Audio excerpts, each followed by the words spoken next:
बहुदिन तले गाँ पाखरे गोटे बड़ पोखरी थिला। ସେହି ପୋଖରୀକୁ ପ୍ରତିଦିନ ଦୁଇଟି ହଂସ ଆସୁଥିଲେ ଓ ପୋଖରୀ ପାଣିରେ ପହଁରୁଥିଲେ।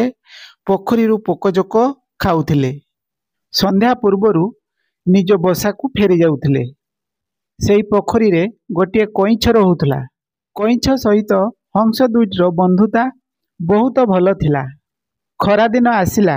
ଟାଣ ଖରାରେ ଗାଡ଼ିଆ ପୋଖରୀର ଜଳସ୍ତର ଧୀରେ ଧୀରେ କମିଗଲା।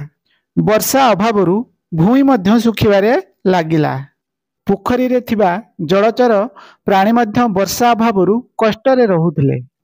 ଥରେ ପାଖ ଗାଁର ଲୋକମାନେ ପୋଖରୀଟିର ପାଣି ଶୁଖି ଯାଉଥିବାର ଦେଖିଲେ। ସେମାନେ ବିଚାର କଲେ କି ପୋଖରୀରେ ଅଳ୍ପ ପାଣି ଅଛି। ବର୍ତ୍ତମାନ ପୋଖରୀରେ ଯେତେ ମାଛ, କଙ୍କଡ଼ା, କଇଁଛ ସବୁକୁ ସହଜରେ ଧରିହେବ।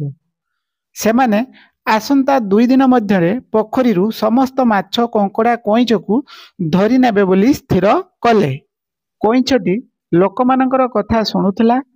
ସେ ନିଶ୍ଚୟ ଲୋକମାନଙ୍କ ହାତରେ ଧରା ପଡ଼ିଯିବ ବୋଲି ଭାବିଲା ଓ ମନ ଦୁଃଖ କଲା। ସବୁଦିନ ପରି ସେଦିନ ମଧ୍ୟ ହଂସ ଦୁଇଟି ପୋଖରୀକୁ ଖାଦ୍ୟ ଖୋଜିବାକୁ ଆସିଲେ। ସେମାନେ କଇଁଛ ମନ ଦୁଃଖରେ ବସିଥିବାର ଦେଖି ପଚାରିଲେ, ଆରେ କଇଁଛ ଭାଇ, ତମର କ'ଣ ହୋଇଛି? ତମେ ଏମିତି ମନ ଦୁଃଖରେ କାହିଁକି ବସିଛ? କଇଁଛ କହିଲା, ହଂସ ଭାଇମାନେ, ମୁଁ କ'ଣ କରିବି? ଆଉ 2 ଦିନ ପରେ ଗାଁ ଲୋକେ ଏ ପୋଖରୀରୁ ସବୁ ମାଛ, କଙ୍କଡ଼ା ସହିତ ମୋତେ ବି ଧରି ନେବେ। କଇଁଛ କଥା ଶୁଣି ଗୋଟିଏ ହଂସ କହିଲା, କାହିଁକି ତମେ ଗୋଟିଏ କାମ କରୁନ? ଏଠାରୁ 5-6 ମାଇଲ ଦୂରରେ ଗୋଟିଏ ବଡ଼ ପୋଖରୀ ଅଛି। ସେଠାକୁ ଯାଅ, ସେଠାରେ ତୁମେ ନିରାପଦରେ ରହିବ। କଇଁଛ କହିଲା, ହଁ ଯେ, ତୁମେ ଯାହା କହୁଛ ଠିକ୍ କହୁଛ, କିନ୍ତୁ ମୋର ଚାଲି ଏତେ ଧୀର ଯେ ରାସ୍ତାରେ ଚାଲୁ ଚାଲୁ ଲୋକେ ମୋତେ ଧରି ନେବେ। ଗୋଟିଏ ହଂସ କିଛି ସମୟ ଚିନ୍ତା କରି କହିଲା, ହଉ, ଆମେ ଗୋଟିଏ ଉପାୟ ଭାବିଛୁ। ତୁମେ ସେ ପୋଖରୀକୁ ସହଜରେ ଯାଇପାରିବ। କଇଁଛ କହିଲା, କି ଉପାୟ? ହଂସଟି କହିଲା, ଆମେ ଗୋଟିଏ ବାଡ଼ିର 2 ମୁଣ୍ଡକୁ 2 ଜଣ କାମୁଡ଼ି ଧରିବୁ ଓ ତୁମେ ବାଡ଼ି ମଝିକୁ କାମୁଡ଼ି ଧରିବ। ଆମେ ବାଡ଼ିକୁ କାମୁଡ଼ି ଧରି ଆକାଶରୁ ଉଡ଼ିଯିବୁ। ତୁମେ ବାଡ଼ିର ମଝିରେ ଜାବୁଡ଼ି ଧରି ଝୁଲି ଝୁଲି ଆମ ସହିତ ଆକାଶରେ ଉଡ଼ିଯିବ। ଶେଷରେ ସହଜରେ ଆମେ ସେଇ ବଡ଼ ପୋଖରୀରେ ଯାଇ ପହଞ୍ଚିଯିବା। କଇଁଛ ହଂସ ଦୁଇଟିର କଥାକୁ ପ୍ରଶଂସା କଲା ଓ ଯିବାକୁ ରାଜି ହୋଇଗଲା। ଗୋଟିଏ ହଂସ ବାଡ଼ି ଖଣ୍ଡିଏ ଖୋଜି ଆଣିଲା। ସେ 2 ଜଣ 2 ମୁଣ୍ଡରେ କାମୁଡ଼ି ଧରିଲେ।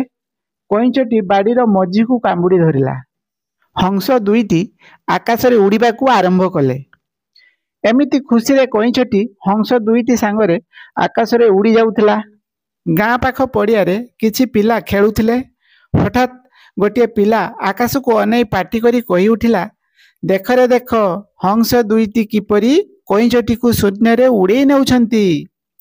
ଆଉ ଗୋଟିଏ ପିଲା ଆକାଶକୁ ଚାହିଁ କହିଲା, କଇଁଛଟା ତ କେଡ଼େ ଡଉଲ ଡାଉଲ ହୋଇଛି, ଖସି ପଡ଼ନ୍ତା କି ତା ମାଉସରେ ଆଜି ବଢ଼ିଆ ଭୋଜିଟେ ହୁଅନ୍ତା। ଏକଥା ଯାଇ ଆକାଶରେ ଉଡ଼ୁଥିବା କଇଁଛ କାନରେ ପଡ଼ିଲା। କଇଁଛଟି ପିଲାଟିର କଥା ଶୁଣି ରାଗ ସମ୍ଭାଳି ପାରିଲା ନାହିଁ। ସେ ପିଲାଟିକୁ କହିଲା, ରେ ବଗୁଲିଆ ଟୋକା, ତୋର ତ ବହୁତ ସାହସ, ମୋତେ ଖାଇବୁ ବୋଲି ଇଚ୍ଛା କରିଛୁ ନୁହେଁ?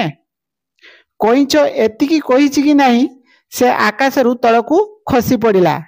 ପିଲାମାନେ କଇଁଛକୁ ପାଇ ମନ ଖୁସିରେ ଘରକୁ ଗଲେ। ଦେଖିଲେ ତ ପିଲାମାନେ, କଇଁଛଟି ପିଲାଟିର କଥା ଶୁଣି ଯଦି ରାଗି ନଥାନ୍ତା, ତେବେ ନିଶ୍ଚିନ୍ତ ସେ ନୂଆ ପୋଖରୀରେ ଯାଇ ପହଞ୍ଚିଥାନ୍ତା ଓ ଖୁସିରେ ରହିଥାନ୍ତା। କିନ୍ତୁ କଇଁଛଟି ପିଲାଟିର କଥା ଶୁଣି ରାଗିଲା ଓ ପାଟି ମେଲା କରି ପିଲାଟିକୁ ଗାଳି ଦେବାରେ ଲାଗିଲା, ଯାହାଫଳରେ ସିଏ ତଳେ ପଡ଼ିଗଲା। ତ ଏଇ କାହାଣୀରୁ ଆମେ କ'ଣ ଶିଖିଲୁ ବା ଏଇ ଗପରୁ ଆମେ କ'ଣ ଜାଣିଲୁ? ଏଇ ଗପରୁ ଆମକୁ ଏହି ଶିକ୍ଷା ମିଳେ ଯେ କେବଳ ଉପଯୁକ୍ତ ସମୟରେ ବା ଆବଶ୍ୟକ ହେଲେ କଥା କହିବା ଉଚିତ, ନହେଲେ କଇଁଛ ଭଳି ଅଯଥାରେ ବିପଦରେ ସମ୍ମୁଖୀନ ହେବାକୁ ପଡ଼ିବ। ତ ପିଲାମାନେ, ଏ ଗଳ୍ପ ଏତିକିରେ ସରିଲା। ପରବର୍ତ୍ତୀ ଭିଡ଼ିଓରେ ଦେଖା ହେବା। ଧନ୍ୟବାଦ।